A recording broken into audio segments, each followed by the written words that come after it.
Islam and the way of life is all I knew growing up. From a very young age, of the age of 3, I started wearing the hijab, and from the age of 10, I started wearing the full covering where you only see the eyes. When I was 8 years old, my family and I went for a pilgrimage to Saudi Arabia in Mecca, and suddenly a big crowd started to gather, and my father and I got pushed to the front of this crowd. In the center of the circle was a woman. She was dressed in all black, completely covered. You could not see her face, her hands, or her feet. And next to her was the Arabic man, and he pulled out this very long golden sword from his side, and he beheaded the woman. I remember when I saw this beheading, it shook me up so much. My heart was going really fast and my legs were shaking. And I knew the reality of the religion I was raised in. When my family and I came to United States, we were just coming here for a visit. And while we were here visiting, war happened in my country and we could not go back home. But we had to stay in America. We were granted asylum. We had to work very hard to be able to live, but we were grateful to be here. I got my driver's license and I would drive by big buildings called churches. And I remember seeing the cross on all these buildings, and I often wondered, what is the meaning of the cross? What is the meaning of their faith? What do they believe in? But for 8.5 years, no one shared their faith with me. My grandmother suddenly became very sick and went to the hospital, and she had a massive heart attack and she passed away. I knew I was separated from my grandmother forever. I would never see her again. I was very sad and I became depressed and I could not function anymore. And it was at that point a lady at my work approached me. Her name was Paula, and she just put her arms around me and she gave me this hug.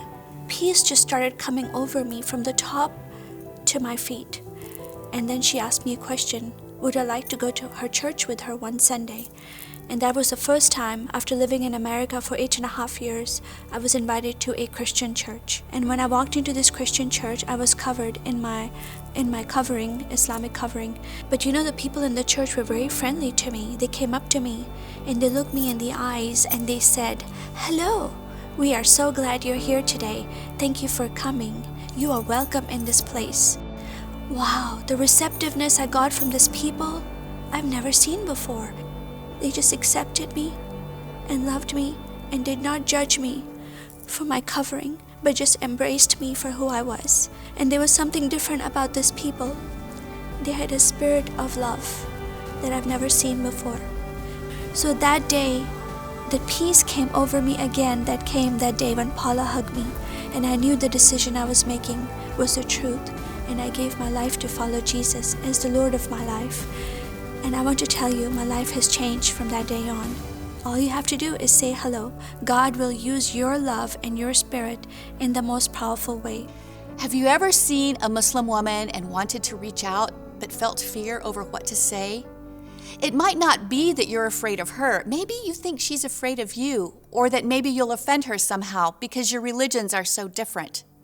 But there she is, at the grocery store, the mall, your kid's soccer game. She's your neighbor. Say hello can help you pair your love for Jesus with your Muslim neighbor. Every Muslim woman is 1 out of 8 people in the world. There are 1 billion Muslim women, most of whom have never heard the truth about Jesus once. Christian women are every Muslim woman's best, if not only hope for heaven. That really is the heart behind what we do at Say Hello.